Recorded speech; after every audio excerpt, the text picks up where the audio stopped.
Hello friends, tricks for all students में आप सभी का स्वागत है। आज हम पढ़ने जा रहे हैं राजनीतिक सिद्धांत के उपागम, अनुभवमूलक, मानकीय और ऐतिहासिक। ये उपागम बीए स्टूडेंट्स के लिए मोस्ट इंपॉर्टेंट है, तो प्लीज़ इस वीडियो को पूरा देखिए और पूरा समझें।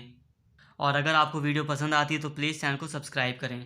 तो राजनीतिक सिद्धांत के उपागम को समझने से पहले हम उपागम का अर्थ समझ लेते हैं।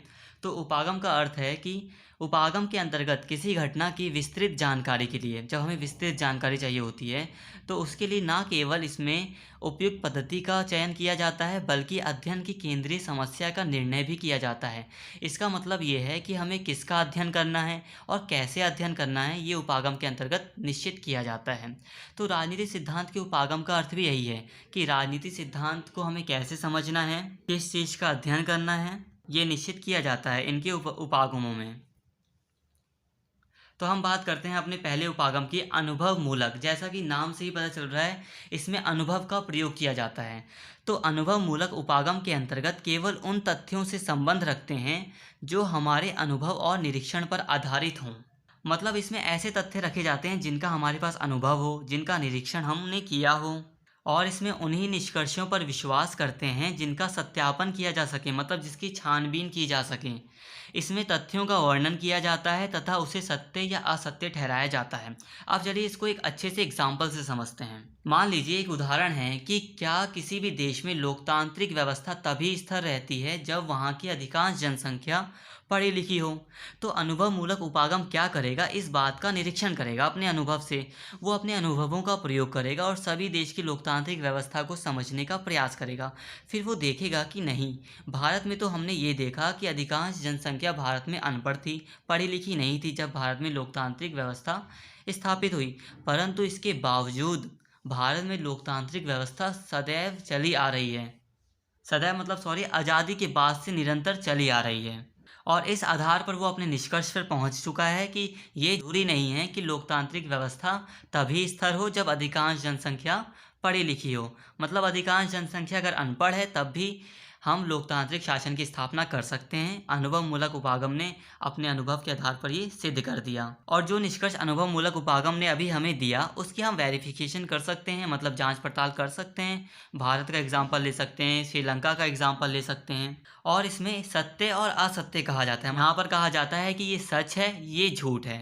अभी हम मानकीय उपागम समझेंगे, उससे हमें और क्लियर हो जाएगा। मानकीय उपागम के अंतर्गत उन मूल्यों से संबंध रखते हैं जो शुभ और अशुभ तथा उचित और अनुचित में अंतर करते हैं। यहाँ ध्यान देने वाली बात यह है कि ये शुभ और अशुभ की बात कर रहे हैं या फिर सही या गलत की बात कर रहे हैं। जो मानकीय उपागम के समर्थक हैं वो सच और झूठ की बात नहीं कर रहे हैं। अनुभव मूलक उपागम और मानकीय उपागम एक दूसरे से अपोजिट हैं। अनुभव मूलक उपागम में फैक्ट्स का प्रयोग किया गया था, तथ्य को रखा गया था और इसमें मूल्य पर ध्यान दिया गया है और सही और गलत की बात की गई है। मूल्य का अर्थ थोड़ा सा समझ लेते हैं। जो मूल्य होते हैं वो नैतिक होते हैं। जैसे कि ये नैतिक होते हैं, जैसे हमें बड़ों की रिस्पेक्ट करनी चाहिए, हमें राष्ट्र ध्वज का सम्मान करना चाहिए, हमें करप्शन नहीं करना चाहिए। ये मूल्य हैं हमारे, मतलब ऐसा होना चाहिए, सही होना चाहिए, ये मूल्य हैं। अभी और क्लियर हो जाएगा, आगे समझते हैं।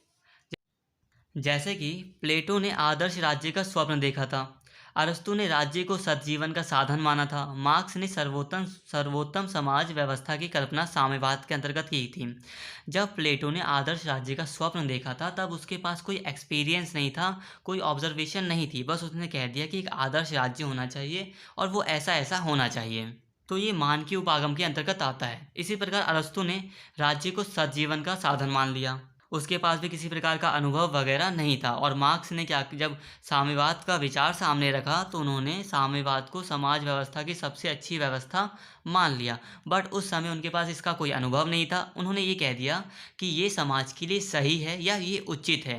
तो इस समय इस प्रकार इन तीनों दार्शनिकों ने जो कहा वो उचित और अनुचित को ध्यान में रखते हुए बात की थी, सही और गलत। इन्होंने वही चीज़ें समाज के लिए रखी जो समाज के लिए सही हों, सच और झूठ की बात इन्होंने नहीं की। अब इसको और क्लियर करते हैं, एक और एग्जांपल लेते हैं। मान लीजिए एग्जांपल के तौर पर कि 2050 का भारत कैसा होगा, अगर हम ये क्वेश्चन करते हैं तो अनुभव मूलक उपागम क्या करेगा, कई फैक्ट्स को लेगा, कई एक्सपीरियंस को लेगा और ऑब्जर्वेशन को देखेगा। भारत की पिछली ऑब्जर्वेशन को देखेगा कि आज़ादी के बाद भारत का कैसा स्कोर रहा है, कैसी प्रगति रही है, भारत ने कैसा ग्रो किया है। उसके आधार पर वो 2050 का भारत कैसा होगा इसका आंसर दे देगा। मतलब फैक्ट्स का प्रयोग करके वो दे देगा कि भारत की पॉपुलेशन इतनी होगी, भारत ऐसा हो जाएगा, भारत ऐसा हो जाएगा। परंतु जब हम मानकीय उपागम के अंतर्गत आते हैं तो वो क्या करेगा, वो ये नहीं कहेगा कि भारत कैसा होगा, वो कहेगा भारत 2050 में ऐसा होना चाहिए, भारत विश्व का सबसे शक्तिशाली देश होना चाहिए, सबसे बड़ी मिलिट्री पावर भारत के पास होनी चाहिए, वो ऐसी बातें करेगा। अगर अनुभव मूलक बोलेगा कि भारत में 2050 तक मेडिकल जो सुविधाएं हैं वो बढ़ जाएंगी, वो इतनी इतनी हो जाएंगी, परंतु मानकीय उपागम क्या कहेगा कि इतनी होनी चाहिए 2050 तक मेडिकल सुविधाएं। निष्कर्ष देखते हैं पहले इन दोनों का, ऐतिहासिक बाद में करेंगे।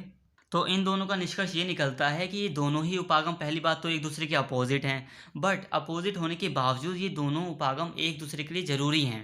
हालांकि द्वितीय विश्व युद्ध के बाद अनुभव मूलक का महत्व जो है वो बहुत ज़्यादा बढ़ गया, परंतु राजनीति को समझने के लिए ये दोनों उपागम ही हमारे लिए मोस्ट इम्पॉर्टेंट हैं। अनुभव मूलक उपागम की जो इम्पोर्टेंस है वो तो हमें पता ही है, क्योंकि वो एक हमें सच्चाई दिखाता है। परंतु जो मूल्य हैं वो भी बहुत इम्पॉर्टेंट हैं, क्योंकि जैसे कि भ्रष्टाचार जैसी चीज़ों को अगर हमें ख़त्म करना है तो मूल्यों का होना बहुत ज़रूरी है। जब बचपन से ही बच्चों को सिखाया जाएगा कि भ्रष्टाचार नहीं करना चाहिए, मूल्य के तौर पर अगर ऐसा सिखाया जाएगा तो बड़ा होकर कोशिश करेगा कि वो भ्रष्टाचार ना करें। और जो नैतिक भावना है वो समाज में फैलनी चाहिए, तो मूल्य और नैतिक भावना भी जरूरी है, इसलिए जो मानकीय उपागम है उसका महत्व भी अधिक है। तो इस प्रकार ये दोनों उपागम ही हमारे लिए महत्वपूर्ण है। अब हम अपने तीसरे ऐतिहासिक उपागम, जो कि बहुत ईजी है। तो ऐतिहासिक उपागम के अंतर्गत वर्तमान राजनीति को अतीत की घटनाओं के संदर्भ में समझने का प्रयत्न किया जाता है।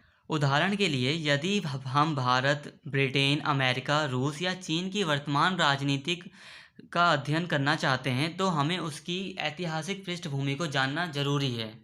मतलब ऐतिहासिक उपागम वर्तमान राजनीति को समझने में हमारी हेल्प करता है। मतलब कोई अगर भारत की राजनीति को देखे और वो देखे कि यहाँ पर संसदीय व्यवस्था पाई जाती है तो ऐसा क्यों है, तो ऐतिहासिक उपागम हमारी हेल्प करेगा ये समझने में कि आज की भारतीय राजनीति कैसी है और वो क्यों है। इसके लिए हम इतिहास में जाएंगे और हम गांधी, नेहरू, जो हमारे इत्यादि बड़े नेता हुए हैं उनके चिंतन पर विचार करेंगे, जिनके विचार का भारत की आज की राजनीति पर गहरा प्रभाव देखा जा सकता है। उदाहरण के लिए अगर हमें जानना है कि भारत और पाकिस्तान में लड़ाइयाँ क्यों होती हैं तो हमें समझना पड़ेगा ना कि आखिर इनका बंटवारा कैसे हुआ, क्या क्या लड़ाइयाँ इनके बीच पहले हुई थी जिसके कारण आज भी हमेशा ही लड़ाई की स्थिति बनी रहती है, युद्ध की स्थिति बनी रहती है। तो इसके लिए हमें इतिहास को पन्नों को खोलना पड़ेगा और इतिहास में जो राजनीति हुई थी उसको समझना पड़ेगा, ताकि हम अच्छे से वर्तमान की राजनीति को समझ सकें। और अगर ये आपके पेपर में क्वेश्चन आता है तो आप पहले उपागम का अर्थ लिख सकते हैं, उसके